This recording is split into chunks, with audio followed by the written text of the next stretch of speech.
Hello and namaste.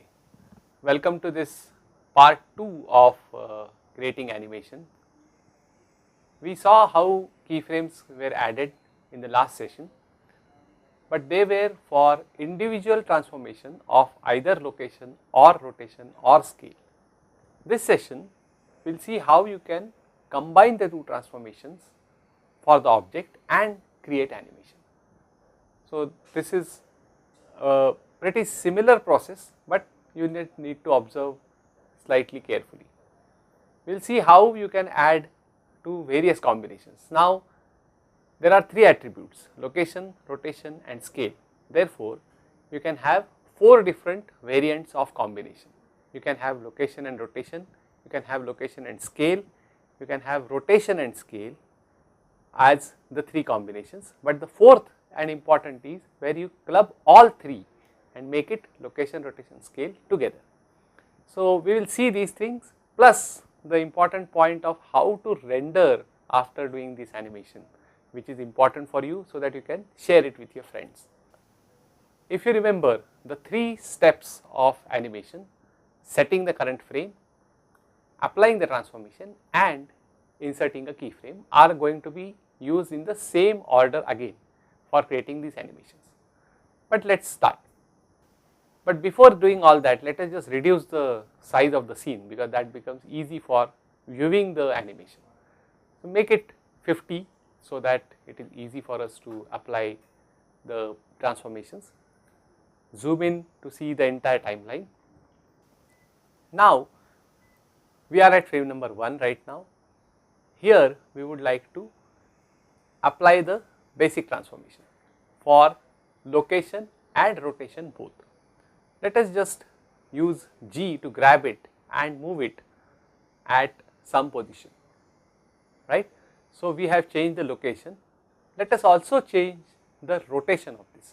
Let us press R and rotate it slightly. If this is the position we want to have, we are happy with these transformations. So, step number 3, insert keyframe by pressing I, and here now select the 4th option from the top, which is LOCROT, which means location and rotation.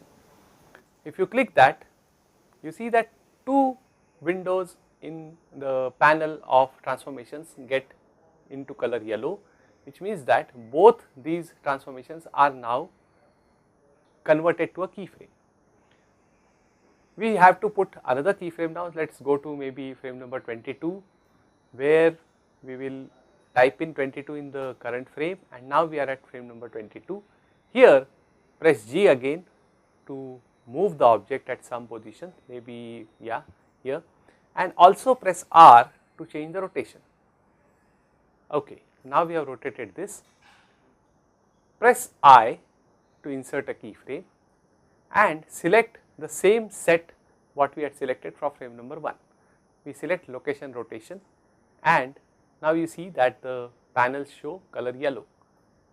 We are done with our animation, so we can have a look at it by previewing it.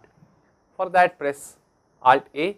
You can go to frame number 1 so that it is easy for you to see it, and then just press Alt A, and you can see that the cube now moves from frame 1 to frame 22 while rotating itself also. So, this is how you can do for location and rotation. Pretty simple, isn't it? You can easily try the same thing for creating another set of transformations. So, let us take another fresh scene by refreshing everything, file new, and we have a new scene, and let us just reduce the frame numbers by going to the end frame and say 50, zoom in to see the entire timeline window, and now in this we are going to start from frame number 1 again. Let us just grab and move it to some different position, probably, press S for scaling, and we have scaled it to the desired sizes, and now we have to insert a keyframe at this position. So, the location is changed and the scaling is changed. So, we select location scale as option here, and you see 2 different boxes are highlighted right now in the transformation panel. let us go to frame number 30 and then change the position and also change the scaling of this, maybe make it very small and see what happens. Press I to insert a keyframe. Remember to select the same set of attributes you had selected earlier, location and scale, and that is done. Just go back to frame number 1 and play the animation. You can see that this is getting reduced in size. You can do the same set of steps for creating animation which has rotation and scale as a combination. But we will now see how you can apply all three in the same animation, and that is where you can find it very interesting.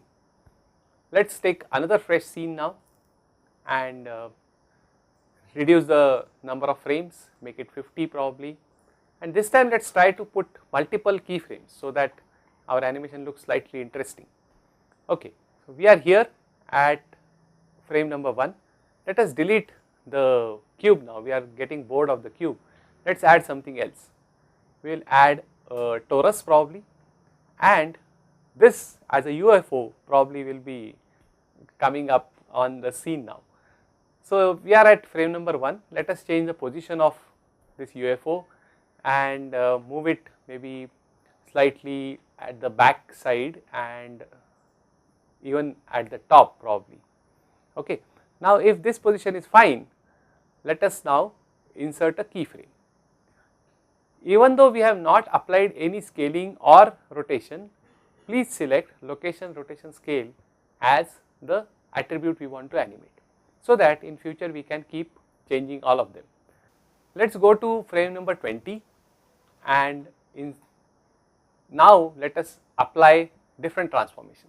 Let us take this torus in the front, let us rotate it slightly, let us also scale it slightly and see if we can insert a keyframe here. Okay, so we have changed this.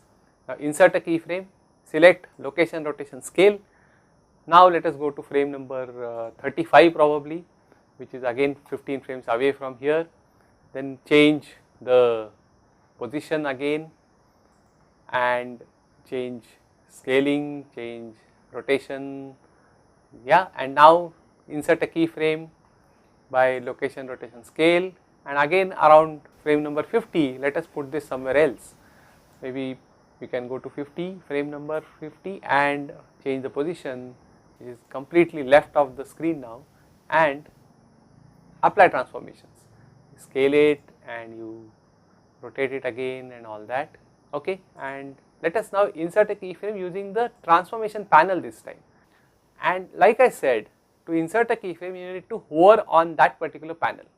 Because we are applying transformation to all three, you have to do it individually for all three. So go to location panel, press I, keyframe is inserted, go to rotation panel, press I, and go to scale panel, press I, you will see all three getting yellow now. So the keyframe is inserted here. I think we are done with the animation. Let us go to frame number 1, take the mouse to frame number 1 and then press Alt A to see the animation. And now this UFO is like going crazy by moving here and there, and that is how we can animate. So this is a way in which you can animate all three attributes together. Lot of people insert a keyframe for all three all the time, so that they just do not forget about a particular sequence what they had applied earlier. So that is a workaround and that is perfectly fine, you can pick up the way you want to work it. But the most important point of how to get a rendered output of whatever we did. So if you want a 50 frame animation as a rendered file, how to do that? You have already seen how you could do that for a static frame, and the steps were that you just position the camera in a way that it can get all the necessary positions of your animation within the camera frame.